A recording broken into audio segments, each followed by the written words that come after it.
إن الحمد لله نحمده ونستعينه ونستغفره ونستهديه ونعوذ بالله من شرور أنفسنا ومن سيئات أعمالنا من يهده الله فلا مضل له ومن يضلله فلا هادي له أشهد أن لا إله إلا الله وأشهد أن سيدنا ونبينا محمدا عبده ورسوله لا نبي بعده اللهم صل وسلم وكرم ومجد وعظم وبارك على سيدنا محمد وعلى آله وأصحابه أجمعين أما بعد يا أيها الذين آمنوا اتقوا الله حق تقاته ولا تموتن إلا وأنتم مسلمون معاشر المسلمين جماعة صلاة جمعة Masjid Al-Hidayah rahimakumullah.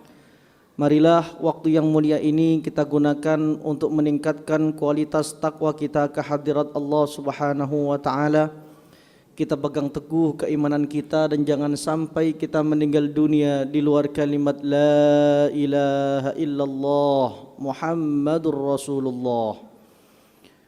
Bapak-bapak hadirin yang saya hormati, kita semua sepakat bahwa Nabi kita Muhammad sallallahu alaihi wasallam adalah suri tauladan, dan saya yakin lebih dari separuh yang berada di masjid mulia ini akrab dengan ayat yang kerap dibaca ketika bulan Maulid, yaitu surat Al-Ahzab ayat 21.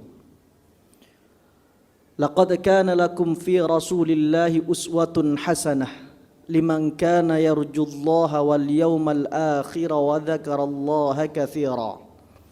Telah ada pada diri Rasulullah sallallahu alaihi wasallam teladan yang baik bagi siapapun yang mengharapkan rahmat Allah dan kedatangan hari kiamat, dan yang mengingat Allah dengan sesering mungkin.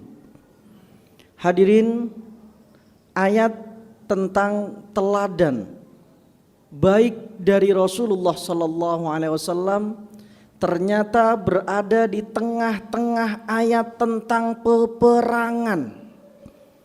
Kalau kita buka surat Al-Ahzab mulai ayat 9 sampai ayat 25, itu menjelaskan tentang peperangan Khandaq atau peperangan Ahzab yang terjadi pada tahun 5 Hijriah. Tahun 5 Hijriah Rasulullah sallallahu alaihi wasallam didatangi 10.000 pasukan gabungan orang-orang kafir Quraisy dan kabilah-kabilah lainnya, Ghatafan dan lain sebagainya. Mereka menyerbu Madinah, padahal Madinah saat itu tidak sampai, seluruh penduduk Madinah tidak sampai berjumlah 10.000 pasukan atau 10.000 warga.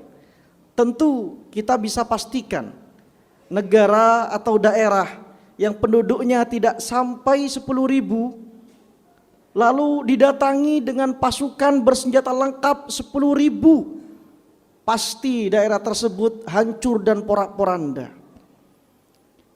Namun Rasulullah sallallahu alaihi wasallam kemudian menggelar sebuah rapat, dan ada satu usulan dari sahabat bernama Salman. Sahabat ini baru saja masuk Islam dan bukan orang Arab tapi orang Persia. Dia usul, ya Rasulullah, nahnu fi Faris idza husirna khandaqna. Rasul, kami di Persia, ketika kami dikepung kami menggali parit.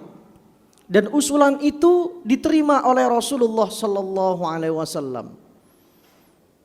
Dalam beberapa tafsir Al-Jalalain, tafsir Al-Wasit dan tafsir Al-Qurtubi disebutkan bahwasanya uswatun hasanah Rasulullah, keteladanan baik Rasulullah yang tertera pada surat Al-Ahzab ayat 21 adalah fil qital, di dalam peperangan.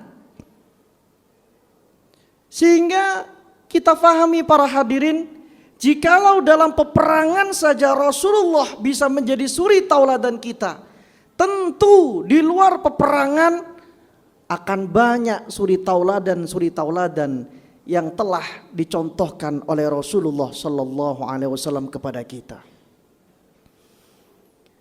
Contoh yang pertama tadi kita kisahkan bahwa Rasulullah menerima usulan sahabat yang baru saja masuk Islam dan baru saja datang ke Madinah, bukan penduduk asli Madinah, kaum Ansar, atau bukan berasal dari Mekah, kaum Muhajirin, tapi dia dari Persia. Dan siasat perang yang kemudian diamini oleh Rasulullah untuk dijadikan strategi perang, siasat perang orang Persia. Yang saat itu orang Persia beragama Majusi, menyembah api. Rasulullah tidak anti dengan kebiasaan, adat, budaya yang sudah dipakai oleh orang luar Madinah atau bahkan luar Islam, selama adat kebiasaan itu tidak bertolak belakang dengan tauhid dan syariat Islam. Rasulullah sallallahu alaihi wasallam, seorang nabi, seorang rasul, seorang pemimpin besar, menerima masukan dari sahabat bernama Salman yang baru masuk Islam dan bukan berasal dari orang Arab. Teladan berikutnya dalam sebuah riwayat, yang riwayat ini ditulis oleh Syekh Safiyur Rahman Al-Mubarakfuri dalam kitabnya Ar-Rahiqul Makhtum, bahwa para sahabat yang kemudian diwakili oleh Abu Talha Al-Ansari mengadu kepada Rasulullah sallallahu alaihi wasallam. Syakauna ila Rasulillah sallallahu alaihi wasallam anil ju', farafa'na an butunina an hajarin. Kami mengadu ke Rasulullah sallallahu alaihi wasallam saat menggali parit. Paritnya itu, ma'asyal muslimin, kata Syekh Raghib Asirjani, ulama sejarah asal Mesir, lebarnya 5 meter, dalamnya 5 meter, dan panjangnya menutup seluruh akses utara kota Madinah 12 kilometer. 5 meter dalamnya, lebarnya 5 meter, karena kuda tidak akan bisa lompat melebihi jarak 5 meter. Dan saat itu saat musim dingin, kita tahu musim dingin cepat sekali orang itu lapar. Dan saat penggalian parit, proses penggalian parit, para sahabat ini mengganjal perutnya dengan satu batu karena saking laparnya. Abu Talha Al-Ansari mewakili para sahabat mengadu kepada Rasulullah sallallahu alaihi wasallam, "Wahai Rasulullah, kami sudah mengganjal perut kami dengan satu batu, Rasul." Rasulullah tidak menjawab dengan kalimat kata-kata satupun. Rasulullah membuka jubah beliau dan ternyata ada 2 batu besar yang mengganjal perut Rasulullah sallallahu alaihi wasallam. Itu berarti Rasulullah jauh lebih lapar daripada para sahabat. Rasul, pemimpin, panglima perang, lebih lapar daripada anggota dan pasukannya. Inilah pemimpin yang memberikan suri tauladan. Saat Rasulullah sallallahu alaihi wasallam dalam keadaan yang begitu lapar, ma'asyal muslimin, sahabat Jabir bin Abdullah pulang dan tanya kepada istrinya, "Dek, apakah ada makanan yang bisa kita persembahkan untuk Rasulullah?" "Ada, Mas. Yaitu kambing kecil yang bisa saya masak dan cukup untuk 4 atau 5 orang." Kata Jabir, "Masaklah. Nanti Rasulullah dan sahabat-sahabat yang tokoh-tokoh, yang besar-besar, yang terdekat-terdekat, Abu Bakar, Umar, Uthman, yang nanti saya undang." Ketika masakan itu sudah selesai, ma'asyal muslimin, pada satu nampan atau talam, Jabir membisiki Rasulullah. Rasulullah sallallahu alaihi wasallam kemudian memanggil semua para sahabat yang jumlahnya hampir ribuan, ribuan. Rasulullah mengatakan, datanglah kalian semua satu persatu dengan bergantian memakan dari nampan ini dengan syarat jangan dibuka.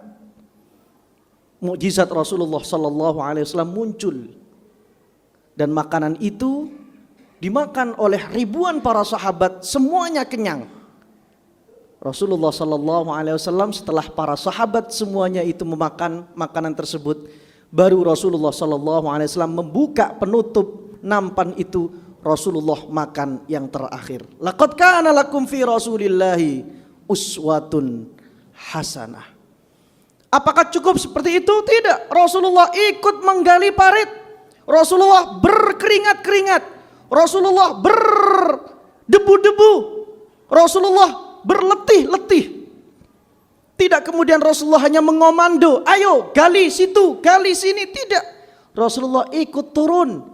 Bahkan ketika para sahabat mendapati satu batu yang sangat besar dan keras, wahum yaljauna ila Rasulillah sallallahu alaihi wasallam, mereka kemudian mengadu kepada Rasulullah, Rasul, ada batu besar yang tidak bisa kami pecahkan.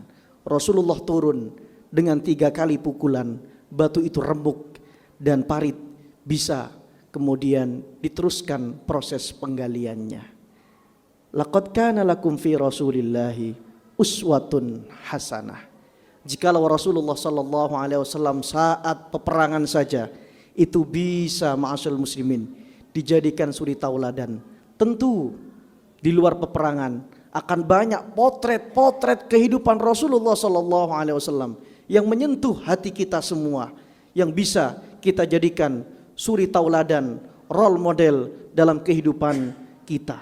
Semoga kita semakin penasaran, semakin cinta kepada Rasulullah, semakin senang mendatangi majelis-majelis yang dikisahkan tentang Rasulullah, membaca buku-buku tentang Rasulullah sallallahu alaihi wasallam, sehingga ketika kita sudah mengenal Rasulullah sallallahu alaihi wasallam, maka kita bisa meneladani perilaku dan akhlak Rasulullah sallallahu alaihi wasallam. Jikalau kita tidak mengenal Rasulullah, akhlak Rasulullah, maka apa yang bisa kita tiru dari Rasulullah sallallahu alaihi wasallam jika kita tidak mengenal beliau? A'udzubillahi minasyaitonirrajim. Bismillahirrahmanirrahim. Wal 'asri innal insana lafi khusrin illal ladzina amanu wa 'amilus shalihat wa tawassaw bil haqqi wa tawassaw bis sabr. Barakallahu li wa lakum fil Qur'anil 'azim wa nafa'ana wa iyyakum bima fihi minal ayati wa dzikril hakim wa taqabbala minni wa minkum tilawatahu innahu huwas samiul alim. Istaghfiru rabbakum innahu kana ghaffara.